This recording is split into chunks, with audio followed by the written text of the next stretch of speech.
하나님의 사랑받는 자녀답게 14번째 시간입니다. 누구에게 속했는지 잊지 말라라는 제목으로 하나님의 말씀 선포합니다. 여러분, 우리가 살아가는 요즘의 시대는 브랜드의 소속감을 느끼는 시대다라고 얘기를 합니다.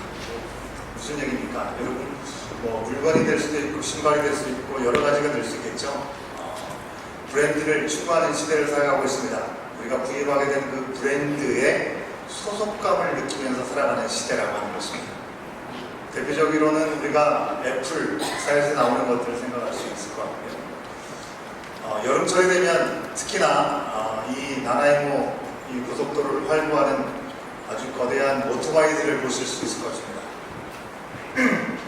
바로 할리 데이비슨 같은 그런 차들을 오토바이를 생각할 수 있는데요. 바로 그런 것들이 대표적인 브랜드라고 얘기할 수 있겠습니다. 이런 브랜드를 사용하는 사람들은 팬덤을 형성하고 있다고 얘기를 합니다. 다른 제품들과 비교하려고 하기보다는 거의 이 브랜드, 이 제품들에 소속된 것처럼 충성스럽게 팬심을 자라가면서 사용하는 사람들이 있습니다. 여러분들은 어떠십니까? 우리 자녀들 가운데 분명히 부모님들보다는 이 수입이 별로 없음에도 불구하고 부모님이 쓰는 폰보다도 훨씬 좋은 애플폰을 사용하는 우리 자녀들이 참 많은 것을 볼 수가 있습니다. 애플 핸드폰을 사용하는 친구들의 경우 보면 대부분 노트북도 이 맥북을 사용하는 경우들이 참 많이 있는 것을 보게 됩니다. 우리 부모님들은 해외에 나와서 폰을 하나 사더라도 고국 대한민국에 속한 이 컴퍼니를 가지고 있는 삼성이든지 LG든지 그런 안드로이드 폰을 많이 사용하시죠. 그러면서 거기에 소속감을 느끼는 경우들이 있는 걸 봅니다. 그렇다면 우리 자녀들에게는 다는 아니겠지만 자신들만이 원하는 또 다른 소속감을 가지고 그런 브랜드를 선호하면서 자랑하면서 살아간다고 하는 것이죠. 여러분, 사회는 점점 개인주화 되어 가고 있습니다. 내가 세상의 중심이고 내 중심으로 모든 것을 생각하고 판단하고 생활해가는 세상입니다. 하지만 한편으로는 사람들은 이렇게 전과 다르게 관계와 커뮤니티를 형성하면서 소속감을 느끼면서 살아가고 있다고 하는 것입니다. 여러분, 소속감이라는 건 참 중요하죠. 왜 우리가 소속감을 중요하게 생각합니까? 우리는 언제든지 어딘가에 소속되어 있는 지체로 살아가기를 원합니다. 거기에서 마음의 평안과 안정을 느낄 수 있기 때문에 그런 것이죠. 지난주에 멕시코를 다녀서 우리 보고 예배를 드렸었는데요. 이 멕시코에 선교를 갔을 때 마지막 일정은 바로 멕시코 시티에 있는 그곳의 역사를 담는 곳을 탐방하는 그런 시간들이 있었습니다. 멕시코는 아즈텍 문명으로 우리가 잘 알고 있습니다. 이 아즈텍 문명이 세워질 때 인신제사, 사람을 제물로 드리는 거죠. 바로 이 인신제사를 드렸던 가레 신전이라는 곳이 피라미드와 똑같은 모양으로 세워져 있고요. 또 옆에는 좀 더 큰 태양의 신전이라는 곳이 있습니다. 그곳을 방문해 다녀오게 되었는데요. 저희가 탐방할 때 우리의 그런 모든 일정들을 인솔하고 또 이렇게 도와주셨던 선교사님이시기도 하시고 멕시코 장로회 신학교의 교수님이기도 하신 그 선교사님께서 당시 바로 그때 이 한국에서 몇 팀이 또 이렇게 방문하는 상황이었습니다. 저로 치자면 아버지뻘 되시는 그 목사님 가정과 또 제가 나왔던 신학교 모교의 신학교 교수로 이제 내년에 정년을 앞두고 계시는 우리 교수님 부부, 그리고 저보다 10년 연배가 있으신 목사님 부부, 이렇게 세 가족이 그곳을 방문했는데 마침 그때 같이 이 아즈텍 문명에 있는 그곳을 같이 방문하게 되었습니다. 사실 저보다는 한참 연배가 있으시기 때문에 인사를 나누지만 별로 이렇게 관계를 맺을 만한 그런 여지가 없었습니다. 일정한 일정을 마치고 점심 식사를 함께 하게 되었는데요. 그 시간에 함께 이야기를 나누다 보니까 제가 신학교 다닐 때 다녔던 이 동아리의 창립 멤버의 목사님이시다 이야기를 하다 보니까, 그러고 보니까 이 목사님이 이야기에 공물이 터진 겁니다. 그리고 서로 이야기할 거리들이 많이 생긴 거죠. 그래서 정말 많은 이야기를 하는 가운데 너무나 아쉬워서 저희로서는 마지막 날이었지만 그날 저녁에라도 함께 우리 모든 팀원들과 함께 티타임을 한번 가지면서 커피를 좀 사고 싶다라고 말씀을 해주셨습니다. 안타깝게도 일정이 여의치 않아서 그런 시간을 갖지 못했지만 그 시간을 통해서도 우리가 같은 소속이라는 것만으로도 얼마나 친밀감을 순식간에 갖게 되는지를 깊이 경험하는 시간들이 있었습니다. 아마 이 자리에 앉아 계신 우리 남성분들께서는 뭐 군대를 다들 다녀오셨죠. 늘 해외에서든지 어디서든지 군대 이야기를 하기 마련입니다. 소대, 중대가 아니라 어떤 사단에 같이 속해 있었다 하더라도 그것으로 인해서 아주 급하게 친밀감을 느끼게 되고 여러 가지 이야기를 나누게 되죠. 뿐만 아니라 우리가 이민 생활을 하다 보면 고향이 같은 경우 또 이야기를 하다 보면 동성인 경우, 동본인 경우 아주 급하게 친밀함을 느끼면서 여러 가지 이야기를 함께 나누게 되는 것을 우리가 경험하게 됩니다. 바로 우리가 얼마나 소속감을 중요하게 생각하고 살아가는지를 방증하는 내용이 아닌가 생각을 해봅니다. 여러분, 이렇게 우리가 소속감을 참 중요하게 생각하면서 살아가는데 오늘 바로 이 시간 여기에서 우리는 어디에 속한 사람들인지 생각해 볼 필요가 있는 것이죠. 여러분, 우리는 어디에 속한 사람들입니까? 나라의 한인 장로교에 속한 사람들입니까? 당연히 그럴 수 있겠습니다. 하지만 오늘 하나님께서 주시는 말씀을 보면 우리의 소속이 그 이상이다. 단순히 이 나라의 땅에 살고 있는 이 믿음의 공동체에 속해 있는 것 그 이상이라는 것을 말씀해 주고 계시다는 것입니다. 오늘 말씀 1절 말씀을 보면 우리가 어디에 소속되어 있는지를 확실히 알려주는데요. 1절의 앞부분만 우리가 같이 한번 읽어봤으면 좋겠습니다. 한번 보여주실래요? 1절 전반부만 함께 읽습니다. 시작. 너희는 너희 하나님 여호와의 자녀이니. 여기까지 읽겠습니다. 분명히 오늘 말씀은 하나님께서 모세를 통해서 우리 가운데 말씀합니다. 너희는 누군지 아니? 너희는 여호와 하나님의 자녀다라고 말씀하고 있습니다. 우리는 하나님께 속한 하나님의 자녀인 줄 믿습니다. 아멘. 우리의 정체성을 우리는 한순간도 놓치지 말아야겠죠.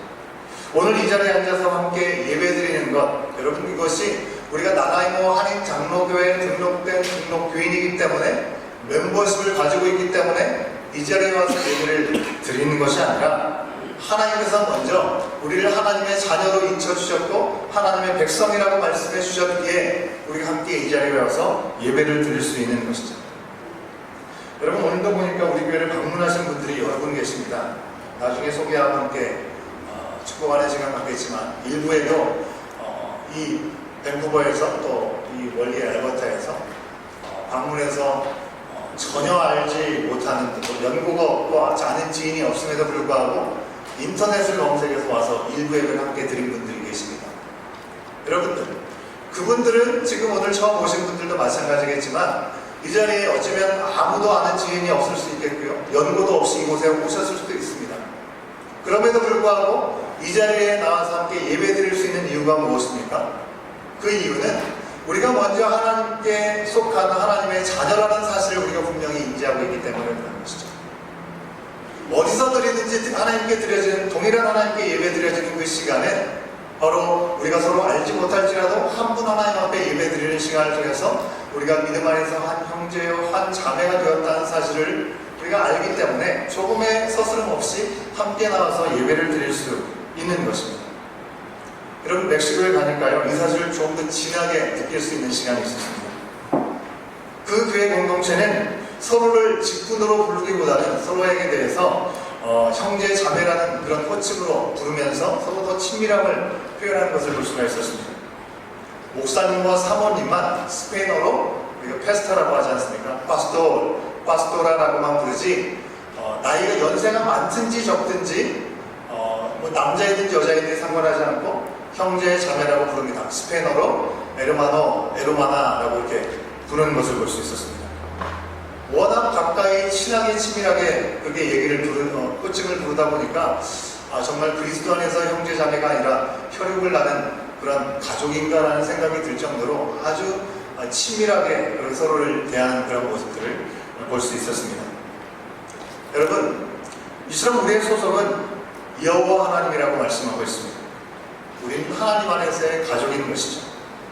우리가 하나님을 너무 좋아해서 하나님을 향한 팬덤이 생겨서 우리가 함께 이 자리에 모인 것이 아니라 하나님께서 친히 우리를 그렇게 불러주시는 것입니다. 오늘 말씀처럼 너희는 하나님 여호와의 자녀다라고 먼저 우리를 그렇게 인정해 주시는 것입니다.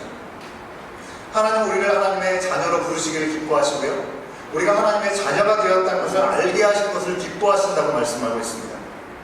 여러분, 성경 말씀을 보십시오. 성경 말씀에 보면 하나님께서 혹은 하나님께서 세우신 하나님의 사람들이 바로 우리가 어디에 소속되어 있는 사람들인지를 끊임없이 말씀해 주고 있습니다.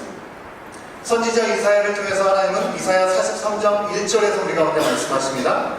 이렇게 우리의 소속을 알려주고 계시는 것이죠. 야곱아, 너를 창조하신 여호와께서 지금 말씀하시느니라. 이스라엘아, 너를 지으신 이가 말씀하시느니라. 너는 두려워하지 말라. 내가 너를 구속하였고 내가 너를 지명하여 불렀나니 너는 내 것이다 라고 말씀하여 주고 있습니다. 너는 내 것이다 라고 이사야 선지자를 통해서 말씀하셨습니다. 바울은 또 우리 가운데 뭐라고 얘기하고 있습니까? 빌립보서 3장 20절 말씀에 그러나 우리의 시민권은 하늘에 있는지라 거기로부터 구원하는 자 곧 주 예수 그리스도를 기다리노니 라고 말씀하고 있습니다. 그럼 우리는 캐나다 땅에 살고 있습니다. 그래서 신분에 따라서 캐나다 시민권자일 수도 있겠고 영주권자일 수도 있겠고 또 비자를 가지고 있는 또 방문자로 이 자리에 머물 수도 있겠습니다. 하지만 우리의 분명한 소속은 이 땅에 속한 것이 아니라 하나님 나라에 속한 하늘나라의 시민권을 가진 자들이다. 그렇게 우리가 예수 그리스도를 기다리며 살아가는 존재들이다 라고 바울 사도는 얘기해주고 있는 것이죠. 여러분, 성경의 첫 부분을 기록하고 있는 모세오경, 이 모세오경을 기록한 자가 바로 모세라고 우리는 알고 있죠. 모세로부터 신약시대의 전조자로 우리가 알고 있는 이 바울 사도에 이르기까지 우리가 하나님께 소속되어 있다는 말씀을 끊임없이 우리 가운데 알려주고 있습니다. 여러분, 예수님은 어떻게 오셨습니까? 우리가 진정 하나님 안에 있는 자들이고 하나님이 우리 안에 계심을 확증해 주시기 위해서 그 모든 시간들의 온전한 회복을 위해서 예수님께서 이 세상에 오신 것이죠. 그래서 우리가 하나님께 속했음을 확증해 주신 분이 바로 예수 그리스도이신 것입니다.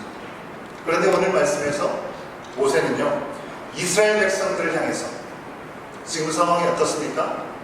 지금 이스라엘 백성들은 40년의 광야 생활을 마무리하고 약속의 땅 가나안 땅에 들어가기 일보 직전이라고 하는 것입니다. 그때 하나님께서는 모세를 통해서 다시 한번 그들 가운데 여러 가지 권면의 말씀을 통해서 그들이 기억해야 될 것을 상기시켜주고 계시는데, 오늘 말씀에서는 너희는 하나님 여호와의 자녀다라고 다시 한번 분명하게 말씀해주고 있다고 하는 것입니다. 왜 그런 말씀을 또다시 반복해서 그의 모시박이도록 말씀해 주신 걸까요? 그렇게 하시는 이유는 바로 하나님에 속한 하나님의 자녀다운 삶을 절대로 놓치지 말라라고 당부하기 위해서 그러는 것이죠. 여러분, 오늘 말씀에 보면요, 다소 생소하고 의아한 표현들이 등장하고 있는 것을 볼 수 있습니다. 1절 말씀에 보면요, 죽은 자를 위해서 자기 몸을 자해하는 것, 그죠? 자기 몸을 벤다라고 하죠.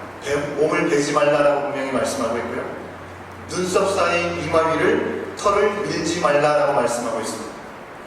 여러분, 오늘날 우리가 살아가는 문화 속에서는 전혀 맞지 않은 말씀입니다. 그죠? 누군가가 죽었다고 우리의 몸을 자해하고 몸을 상하게 하는 일들은 우리는 더 이상 하지 않습니다. 그죠? 누군가가 어려움을 처했다고 우리 스스로가 머리를 미는 일은 우리는 하지 않습니다. 그런데 그런 행동을 하지 말라고 금지하라고 하나님께서 말씀해주고 계시다고 하는 것입니다. 여러분, 이 말씀을 보면 우리와는 전혀 상관없기 때문에 우리 별로 신경 쓰지도 않아도 되는 말씀이다라고 생각할지 모르겠습니다. 그런데 왜 이 당시의 문화에서 하나님께서는 굳이 모세에게 이런 일들을 행하지 말라고 굳이 말씀하셨을까라고 우리는 생각해 볼 필요가 있다는 것입니다. 비록 우리와는 전혀 상관없는 말씀일지라도 왜 이런 말씀을 하셨는지에 대한 이유를 우리가 분명히 알게 되면 우리가 하나님의 자녀답게 하나님의 자녀다운 모습을 지키기 위해서 우리가 무엇을 우리 가운데 놓치지 말아야 되는지, 어떤 마음대로 우리가 살아가야 되는지를 분명히 알 수 있기 때문에 그런 것이죠. 여러분, 지금 모세와 이스라엘 백성들이 살아가던 이 당시의 고대 근동의 사회에서는요, 죽은 자를 위해서 한 행동은 단지 슬픔을 애도하는 것에만 그치지 않았습니다. 사랑하는 자들이 먼저 떠나가면 슬퍼하는 것은 지금이나 예나 똑같죠. 하지만 그 슬픔의 표현으로 이와 같은 일들을 행하는 것으로 그냥 끝나는 것이 아니라 그 이상의 의미가 담겨져 있었다고 하는 것입니다. 바로 고인의 죽음에 대한 애도, 그것에서 더 나아가서 죽은 사람이 가서 머물게 되는 곳에 신을 달래기 위해서 살아있는 사람이 이런 일들까지 해야 했다고 하는 것입니다. 즉 죽은 사람을 위해서 슬퍼하면서 자해를 하고 뭐를 미는 것은 이방 종교 가운데 있는 풍습이었습니다. 자해 행위를 하면 죽은 사람의 넋을 위로하는 것이고 뭐를 미는 것으로 슬픔에 함께 동참하는 것이라고 그들은 생각했지만 그것으로 끝나는 것이 아니라 이런 행동들은 죽은 자의 영혼이 살아있는 사람들에게 더 영향력을 끼치기 때문에 그들을 달래고 얽는 시간들이 필요하다는 생각을 살아있는 사람들이 했던 것이고요. 그런 생각은 죽은 사람들을 좌지우지하는 신들을 달래는 모습으로 그들은 이해했다고 하는 것입니다. 바로 그렇게 행할 수밖에 없는 이들은 이 세상에 살아가는 동안에 혹시 죽은 이들의 영혼이 그들을 관장하는 이 신들이 우리를 두렵게 하고 우리를 어렵게 하면 어떨까 하는 그런 위기감 가운데, 두려움 가운데 행한 일이었다고 하는 것이죠. 여러분, 이런 일들이 직접적으로 우상숭배하는 일로 보이지는 않습니다. 하지만 성경이 가르치는 것과 다른 믿음을 가지고 있는 모습이 되는 것이고요. 그것을 바로 두려웠기 때문에, 염려되는 마음 때문에 행했던 것이기 때문에 그것으로부터 끊어내야 된다. 그것을 본받아서는 안 된다라고 하나님은 말씀하시고 있는 것입니다. 여러분, 우리 문화 속에서도 죽은 이들의 영혼을 달래는 그런 모습들은 여전히 존재하지 않습니까? 우리 대한민국의 전통이라고 보통 얘기를 하죠. 제사를 드리는 것, 조상들을 기억해서 제사를 드리는 것, 또 구술하는 모습들도 여전히 남아 있습니다. 여러분, 왜 이런 일들을 하는 것입니까? 그냥 우리의 미풍양속이기 때문에 좋은 전통을 따라서 하는 것입니까? 그렇게 이해하고 받아들이기에는 그 이면에 죽은 영혼들에 대한 두려움과 염려가 있기 때문이라는 사실입니다. 가나안 문화 속에서도 동일하게 이러한 일들이 있었다는 것이죠. 분명한 것은 분명히 출애굽했던 그 광야의 환경보다는 이 가나안 땅이 훨씬 더 환경이 좋은 것입니다. 그죠? 그럼에도 불구하고 그 땅에 살고 있는 이들은 하나님을 알지 못했기 때문에 전혀 다른 방향의 모습을 가지고 참으로 엉뚱한 삶을 살아가고 있었다고 하는 것이죠. 이 사실에 대해서 하나님께서는 모세를 통해서 이스라엘 백성들에게 아주 단호하게 절대로 그러한 일들을 행하지 말 것을 명령해주고 계시는 것입니다. 여러분, 우리 믿음의 선배들, 우리 한국 초기에는 조선이라고 부르지 않았습니까? 조선 초기에 믿음이 없던 자들이 복음을 전해 듣고 믿음을 갖게 되었을 때 그들이 조상들에게 제사하는 것을 끊어내야 했었습니다. 모든 구습들을 벗어내야 했다고 하는 것이죠. 그때 그들은 많은 핍박을 당하고 비방을 당하고 손가락질을 당하는 일들을 감내했다고 하는 것이죠. 그럼에도 불구하고 그들이 그 시간들을 끊어낼 수밖에 없었던 이유가 무엇입니까? 바로 그것은 제사와 국과 같은 내용들은 단순히 한 민족의 문화로 받아들이고 인정하기에는 너무도 우상숭배와 거짓 신에 대한 그런 두려움, 그것이 짙게 깔려 있었기 때문이라고 하는 것이죠. 여러분, 2절 말씀에서도 반복해서 우리 가운데 우리의 소속이 어디인지를 알려줍니다. 뭐라고 얘기합니까? 그들은 여호와 하나님의 성민이다 라고 얘기합니다. 성민, 거룩한 백성이라는 말이죠. 거룩하다는 것은 바로 구별된 것이다 라는 의미를 가지고 있다고 말씀드린 바 있습니다. 그런데 그들이 뭐가 다르고 뭐가 구별되어 보여서 그들이 뽑힌 것입니까? 그들이 특별해서 뽑힌 것이 아니라 바로 하나님께서 그저 그들을 택하여 주셨기 때문에 그들은 구별된 성민이 될 수 있었던 것이죠. 여러분, 이 부분에 대해서는 앞서 말씀에서 계속해서 여러분을 언급했기 때문에 여러분 기억하실 것입니다. 하나님은 그들이 수가 많아서 그들이 뭔가 다른 민족들보다 더 나아 보이기 때문에 그들을 선택한 것이 아니라고 말씀하셨습니다. 그들의 조상들에게 주신 약속, 그 맹세를 지키기 위해서 하나님께서 그들을 택하여 주셨고 애굽에서 그들을 구원하여 여기까지 인도해 주셨다라고 반복해서 말씀해 주셨습니다. 무슨 말씀입니까? 즉, 그들은 하나님께서 선택하셔서 구별하여서 거룩하게 된 사람들이라는 것이죠. 지상 만민 중에 하나님의 완전하시고 특별하신 계획, 놀라운 사랑으로 부르심을 받았음을 절대로 잊지 말 것을 얘기하고 있는 것입니다. 그렇다고 그들만을 위한 것이었습니까? 아니죠. 그들을 구원을 받을 수 있도록 그들을 한 민족으로 통로로 삼아서 모든 민족을 열방의 구원자로 삼으시겠다는 것이 하나님의 계획이셨습니다. 여러분, 지난주 선교 보고 예배를 드릴 때 영상을 우리가 함께 봤던 것을 여러분 기억하십니까? 중고등부 학생 중에 한 친구가 이 멕시코에 밟았을 때 그 땅에 처음 봤던 아이들임에도 불구하고 그 아이들이 자기의 이름을 불러주고 자기에게 다가와서 함께 안겨주고 함께하는 모습을 보면서 큰 사랑을 경험했다라고 고백했던 것을 이야기했었습니다. 여러분, 우리가 잘 알지 못하는 사람이 우리의 이름을 불러주는 것만으로도 우리는 참 사랑받는 느낌을 갖게 되죠.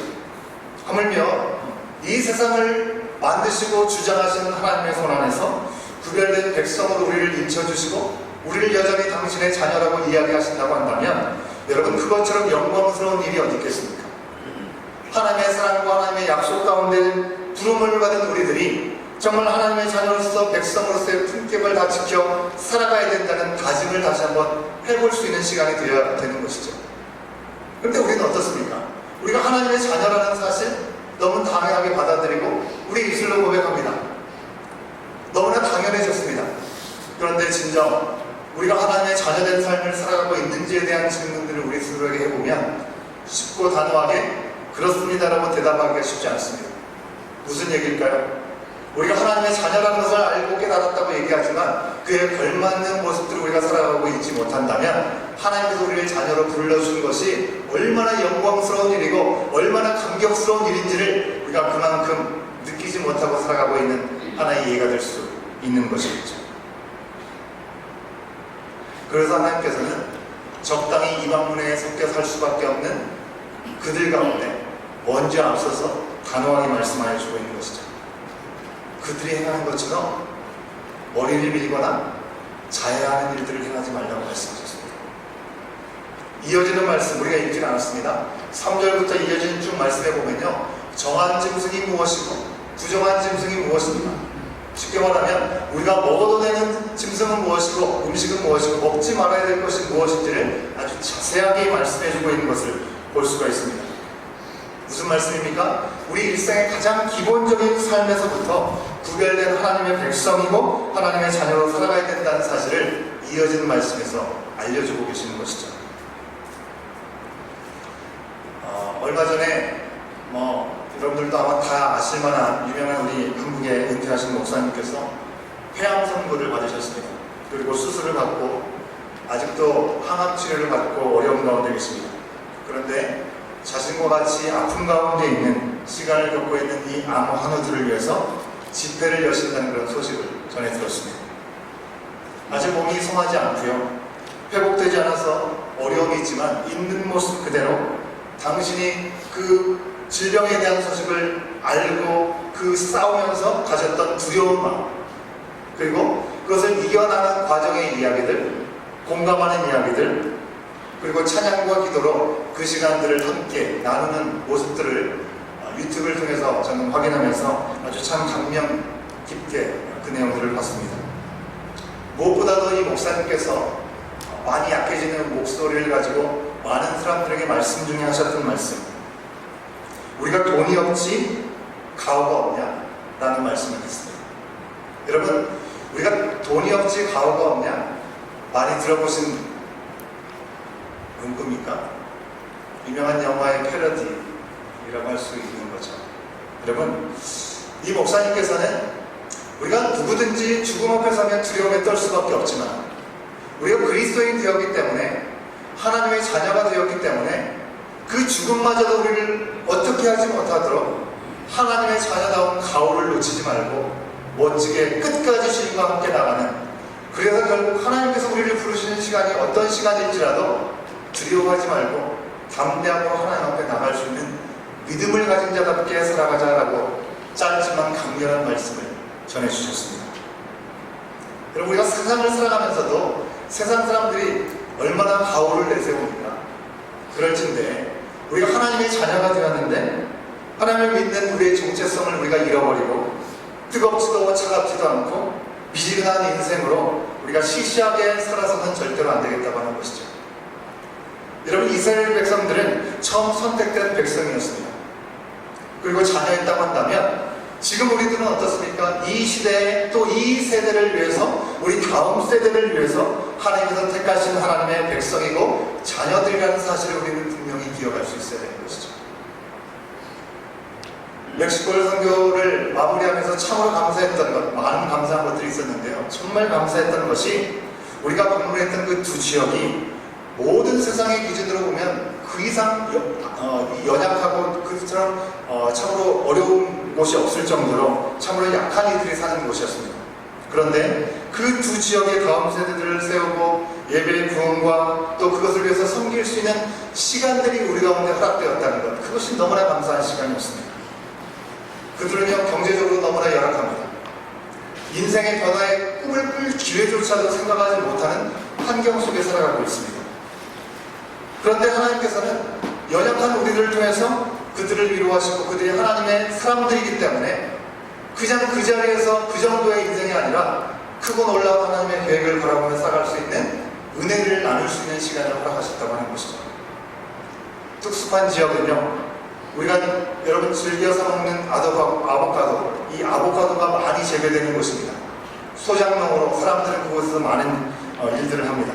그런데 그곳에 사는 곳곳 띄엄띄엄 산지에 사는 사람들은요, 시멘트로 지어진 집에 사는 사람들이 거의 없습니다.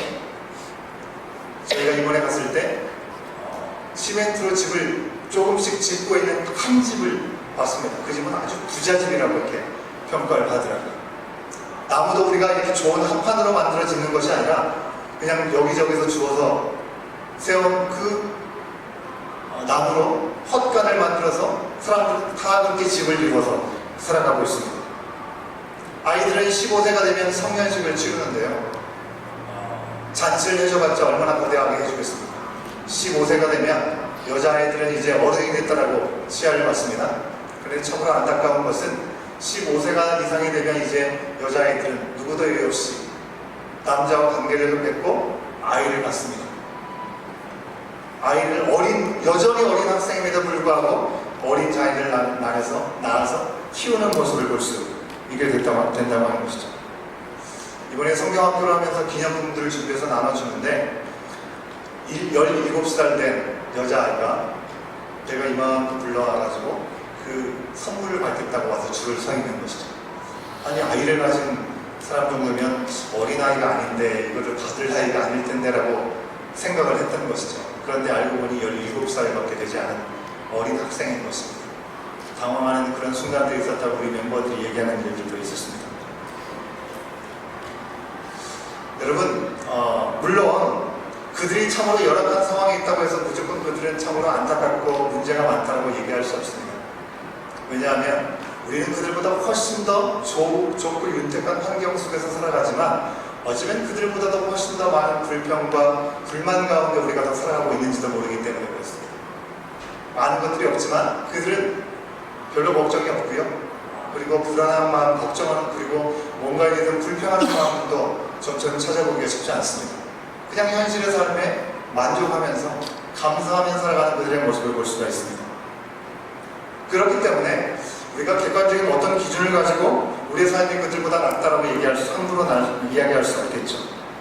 하지만 그들은 적어도 주신 것에 만족하고 감사하며 살아가는 모습을 보면서 좀 도전을 받을 수 있었습니다.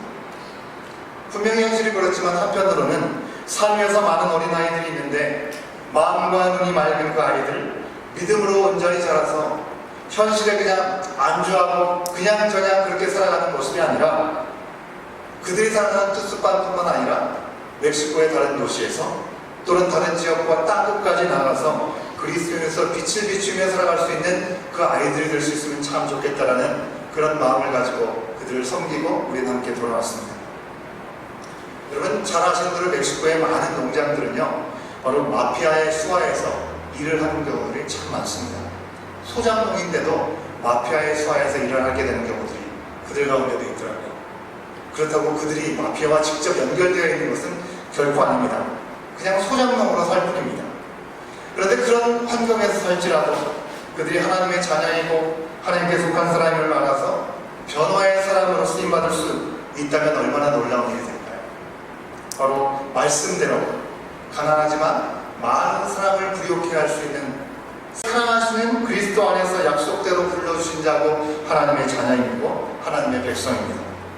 하나님은 오늘 말씀을 통해서 우리는 매 순간의 삶 가운데서도 이 사실을 우리에게 알려주기를 원하신다는 것이죠. 우리가 하나님께 속했고 하나님이 우리 가운데 거하신다는 것입니다. 하나님께 속한 사람답게 산다고 하는 것은 그럼 과연 어떤 것이겠습니까? 단순히 오늘 말씀에서 보여준 것처럼 이건 해야 되는 것, 저거는 하지 말아야 되는 것, 그런 정도로 우리가 이해하고 머물러 있는 것이겠습니까? 꼭 되는 것, 안 되는 것, 그것만 우리가 구분해서 지키는 삶을 의미하지 않는다는 것입니다. 오늘 말씀 우리가 그렇게 오해해서는 절대로 안 되는 것이죠. 여러분, 신약 성경의 말씀에 보면 베드로가 전도하는 가운데 꿈을 꿨습니다. 환상 가운데 오늘 말씀에서 얘기하는 것처럼 먹어서는 안 되는 짐승들을 잡아먹으라는 환상을 봤습니다. 베드로로서는 도저히 이해할 수 없는 말씀이었죠. 하지만 성령께서 말씀하시는 것은 우리가 할 수 있고 할 수 없다는 것을 말씀이 얘기했기 때문에 철저하게 그것을 지키는 것을 넘어서서 하나님의 계획은 모든 이들이 하나님 앞에 돌아오는 궁극적인 그런 목표를 깨달아라 성령께서 일하시는 가운데 전혀 쳐다보지도 않고 복음 전도의 대상이라고도 생각하지 않았던 이방인들을 향해 나가는 것이 바로 이때 하나님께서 열어주신 시간이라는 것을 베드로는 깨닫게 되었다는 것입니다. 하나님의 크신 뜻 가운데 이전에 불가능했던 것 이제는 가능하게 되었습니다.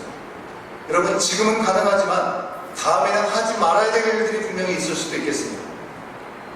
여러분, 하나님의 자녀된 삶이라고 하는 것은 율법적으로 무엇을 하느냐 무엇을 하지 마느냐 그런 삶이 아니라 예수님처럼 그것이 진정 하나님께서 명하신 일이라고 한다면 내 생각에 그것은 껄끄러운 일이고 부담스러운 일이고 피해가고 싶은 일이라 할지라도 그것이 하나님께서 정하신 일이기 때문에 할 수 있는 모습이 바로 하나님의 자녀다운 모습이라고 하는 것입니다. 예수님께서 보여주셨던 것처럼 충분히 하실 수 있음에도 불구하고 애써 하나님의 뜻을 이루기 위해서 하지 않으시고 끝까지 그 자리를 지키시는 모습, 우리는 십자가 위에 계신 예수님의 모습을 통해서 확인하지 않았습니까? 당신이 진정으로 하나님의 아들이라면 그 자리에서 한번 내려오라는 말씀을 듣고 예수님은 충분히 내려오도 남는 능력을 가지신 분이셨습니다. 하지만 그렇게 말하는 죄악된 우리 인생들을 위해서 끝까지 인내하시고 그 자리에 계셨던 예수님을 우리는 지금 기억할 수 있어야 되는 것이죠. 하나님께 속한 우리의 삶이라고 하는 것은요, 하나님의 말씀을 듣고 하나님의 그 허락하신 이유를 분명히 깨달아 알아서 순종하는 삶을 살아가는 것입니다. 어떤 순간에도 하나님을 사랑하면서도 두려워할 줄 아는 경외하는 마음, 그런 마음으로 생각하고 그런 마음으로 말하고 그런 마음으로 행동하는 것입니다. 이것은 해도 되고 저것은 해도 하지 않아야 된다는 것, 그것이 아니라 하나님이 기뻐하시면 그것이 무엇이라 할지라도, 하나님이 싫어하시면 그 무엇이라도 멈출 수 있어야 된다고 말씀하고 있는 것이죠. 여러분, 전에는 우리가 죄로 인해서 아무리 우리의 마음에 열심을 있다 할지라도 할 수가 없었습니다. 하지만 이제는 예수님께서 우리 가운데 오시지 않았습니까? 예수님의 이름으로 나아가면 우리는 할 수 없지만 예수님 안에서 우리는 모든 것을 할 수 있는 은혜가 주어졌다는 사실입니다. 그러기에 우리는 오늘 우리 가운데 주시는 말씀을 통해서 우리가 누구인지를 다시 한번 기억하면서 끊임없이 우리 자신에게 던지는 이 질문을 통해서 하나님께 속한 자답게 결정할 수 있어야 될 줄 믿습니다. 말씀 속에서 우리 가운데 전혀 언급하지 않고 조금이라도 어떤 내용들을 말씀하시지 않은 내용을 우리가 선택해야 될 상황이 있습니까? 아까 우리 집사님께서 기도해 주셨지만 그런 상황이 우리가 온다면 예수님이라면 이 순간 어떻게 결정하실까? 우리는 그 질문을 던질 수 있어야 되는 것이죠. 그럼 오늘 말씀 14장의 뒷부분에 보면 11조의 규정에 대해서 이야기를 하고 있는 것을 볼 수가 있습니다. 여러분, 11조에 대해서 참 고민들이 많죠. 고민을 많이 하시는 분들이 있습니다. 구약에서 말씀하신 것인데 오늘날 살아가면서 구약의 말씀들을 그대로 지키는 것이 옳으냐라고 생각할지도 모르겠습니다. 해야 될지 말아야 될지, 혹은 하더라도 우리 가운데 허락하신 순이익의 11조를 해야 되는지 전체 수익의 11조를 해야 되는지 그런 것들을 해서 고민하게 되는 경우들도 있습니다. 여러분, 그러나 23절 말씀이 분명하게 얘기하고 있는 것은요, 이 규정은 하나님 여호와를 경외하기를 배우는 법이다라고 분명히 얘기하고 있습니다. 여러분, 우리 하나님은 결코 가난하시지 않습니다. 우리가 11조를 하는 것으로 하나님께서 사실 수 있고, 우리가 하지 않는다고 하나님께서 사시지 못하는 분이 결단코 아니라고 하는 것입니다. 하나님께서는 무엇인가 조금의 유익이 있기 때문에 우리 가운데 이것을 요구하시는 것이 아니라, 우리가 하나님의 자녀가 되고 하나님의 백성이 되었기에 그 사실을 분명히 기억하고 그 기준을 따라 살아갈 수 있는 하나의 샘플로 하나님 앞에 우리의 마음과 뜻을 표현할 수 있는 길로 11주의 규례를 우리 가운데 보여주셨다고 하는 것입니다. 하나님께서 우리 가운데 주신 것, 여러분, 모든 것을 다 주시지 않았습니까? 우리가 우리의 열심과 수고와 땀을 흘려서 모든 유익을 우리가 누리게 된 것 같지만, 여러분, 우리가 작은 우리의 건강에 문제만 생길지라도 우리는 아무것도 할 수 없는 존재들임을 우리는 경험하게 되죠. 그렇게 우리가 모든 것들이 하나님으로부터 받았음을 감사할 수 있고, 그 감사 가운데 그 이룬 것이 내가 이룬 것이냐고 착각하지 않도록 하나님은 우리 가운데 11주의 규례를 주셨다고 하는 것입니다. 여러분, 우리는 이 규례를 어떻게 우리가 적용해 나갈지를 고민하지 말고 단순하고 솔직하게 생각해 볼 필요가 있습니다. 나는 주신 물질이 하나님으로부터 온 것인 줄 알고 이 물질을 하나님의 나라와 의를 위해서 사용하고 있는가? 하나님의 뜻대로 사용하고 있는가? 돌아볼 수 있으면 되는 것이죠. 하나님께 속한 사람답게 우리가 재정을 운영하고 있다고 한다면 11조의 비용의 계산이 조금 틀렸다고 하나님께서 우리를 감사하시면서 지적하시는 하나님이 결단코 아니라고 하는 것입니다. 그렇다고 10분의 1을 우리가 드렸다고 나머지는 내 마음대로 마음껏 쓸 수 있는 면죄부를 받았다고 착각해서도 안 되는 것이죠. 때까지는 하나님의 은혜 우리가 온전히 감사로 돌아보면서 그 나라와 또 이웃을 위해서 쓰임받으려고 우리의 마음이 열려져 있기만 한다면 11조는 조금도 고민거리가 되지 않는다는 것입니다. 여러분, 오늘 이 시간에 하나님 우리 가운데 말씀하십니다. 하나님의 자녀가 되었고 거룩한 하나님의 백성이 된 우리들 어떻게 살아가야 되는 것인가? 우리는 하나님의 자녀에 속한 자녀답게 그저 사람들의 눈치 보느라고가 아니라 믿음의 가오를 세우며 예수님처럼 거침없이 아버지의 뜻이라면 누가 뭐라고 해도 상관하지 않고 담대함으로 그 일들을 온전히 행할 수 있는 그런 삶을 우리 가운데 요청하고 계시는 것입니다. 바로 오늘 그러한 삶으로 나갈 수 있기를 주의 이름으로 간절히 축원합니다. 이 시간 함께 기도하시겠는데요.